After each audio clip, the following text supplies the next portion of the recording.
ঢাকা বিশ্ববিদ্যালয় কেন্দ্রীয় ছাত্র সংসদ নির্বাচন আগামী ৩০ অক্টোবর পর্যন্ত স্থগিত ঘোষণা করে আদেশ দিয়েছেন হাইকোর্ট।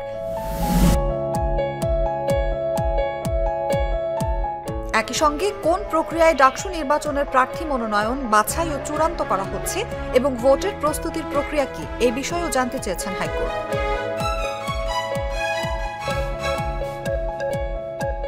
সোমবার হাইকোর্টের বিচারপতি হাবিবুল গনি ও বিচারপতি এস.কে তাহসিন আলীর সমন্বয়ে গঠিত বেঞ্চ এই আদেশ দেন। আদালতে এই সংক্রান্ত রিটের শুনানিতে ঢাকা বিশ্ববিদ্যালয়ের পক্ষে ছিলেন আইনজীবী শিশির মনির, রিটকারী পক্ষে ছিলেন ব্যারিস্টার জ্যোতির্ময় বড়ুয়া। ঘোষিত তফসিল অনুযায়ী আগামী ৯ সেপ্টেম্বর ডাকসু নির্বাচনের ভোট গ্রহণ অনুষ্ঠিত হওয়ার কথা ছিল।